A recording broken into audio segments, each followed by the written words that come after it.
ইরানের শাসন বদলাতে চাওয়া ট্রাম্প স্থল অভিযানের আগেই নিজের পতনের বার্তা পেলেন। যুক্তরাষ্ট্রের অধিকাংশ নাগরিক মনে করেন ইরানের বিরুদ্ধে ট্রাম্প প্রশাসনের সামরিক পদক্ষেপ অনেক দূর গড়িয়েছে।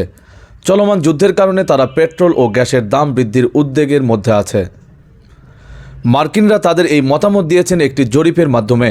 মধ্যবর্তী নির্বাচনের আগে ট্রাম্প বিরোধী এই মতামত রাজপথে স্লোগানেও পরিণত হয়েছে। স্থানীয় সময় শনিবার কয়েক লাখ মানুষ সড়কে নেমেছিল বিক্ষোভ করতে, যেখানে তারা ইরান যুদ্ধ নিয়ে ক্ষোভ ও ডোনাল্ড ট্রাম্পের পদত্যাগ দাবি করেছেন। পদত্যাগের এই দাবি এমন সময়ে উঠল যখন ইরানে স্থল অভিযানে অনুমোদনের দ্বার প্রান্তে আছেন ডোনাল্ড ট্রাম্প। তিনি আনুষ্ঠানিকভাবে ঘোষণা না দিলেও প্রশাসনের কর্মকর্তাদের বরাত দিয়ে ওয়াশিংটন পোস্ট জানিয়েছেন অভিযানের পরিকল্পনা চূড়ান্ত হয়েছে। এরই মধ্যেই মধ্যপ্রাচ্যে পাঠানো হয়েছে কয়েক হাজার সেনা। গত শুক্রবার ওয়াল স্ট্রিট জার্নাল জানিয়েছিল সম্ভাব্য সর্বোচ্চ সেনা মোতায়েন সংখ্যা অন্তত 10,000 হতে পারে। মার্কিন সেনারা ইরানের ভূখণ্ডে যাবেন আর অক্ষত অবস্থায় লক্ষ্য অর্জন করে চলে আসবেন, বিষয়টা অতটাও সরল নয়। সম্ভাব্য স্থল অভিযানের খবরে ইরানের পক্ষ থেকেও হুমকি দেওয়া হয়েছে। পার্লামেন্টের স্পিকার মোহাম্মদ বাঘের গালিবাফ রোববার বলেছেন, ইরানের সশস্ত্র বাহিনী অপেক্ষা করছে।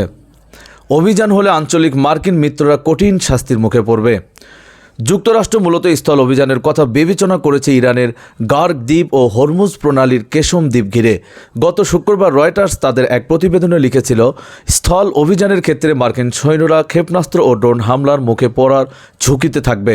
সম্ভাব্য ড্রোনের মধ্যে আছেন ক্যামেরাযুক্ত ফার্স্ট পারসন ভিউ ড্রোন। যে কোনো সফল হামলার পর ইরানি প্রশাসন সেই আক্রমণের ভিডিও অনলাইনে প্রকাশ করবে বলেও ধারণা করা হচ্ছে। মার্কিন সেনাদের মর্মান্তিক মৃত্যুর দৃশ্যগুলো প্রচার হলে তা সাধারণ নাগরিকদের মধ্যে ট্রাম্প বিরোধী ক্ষোভ আরও তীব্র করতে পারে। ইতিমধ্যে অনেক মার্কিন সেনা সদস্যের পক্ষে যুদ্ধে যেতে না চাওয়ার খবরও সামনে এসেছে। যুক্তরাষ্ট্রভিত্তিক অলাভজনক সংস্থা সেন্টার অন কনসিয়েশনস অ্যান্ড ওয়ার এর বরাত দিয়ে গত 9 মার্চ মিডল ইস্ট আই জানিয়েছিল, অনেক সেনা সদস্য সংস্থাটির কাছে কল করে তাদের আপত্তির কথাও জানিয়েছেন। স্থল মূলত বাধ্যতামূলক সামরিক নিয়োগের বিরোধিতা নিয়ে কাজ করছে। ট্রাম্পের বর্তমান মেয়াদে তৃতীয়বারের মতো বিক্ষোভটি হলো গত শনিবার। প্রথমটি হয় গত বছরের জুনে তার 79তম জন্মদিন এবং ওয়াশিংটনে আয়োজিত এক সামরিক কোচওয়াক ওয়াজের দিনে। একই বছরের অক্টোবরে হওয়া দ্বিতীয় দফার বিক্ষোভে 70 লাখ মানুষ অংশ নিয়েছিলেন। আর শনিবারে কর্মসূচিতে যোগ দেওয়া মানুষের সংখ্যা ছিল 80 লাখেরও বেশি। এবার যুক্তরাষ্ট্র জুড়ে অতিরিক্ত 600টি স্থানে বিক্ষোভ হয়েছে।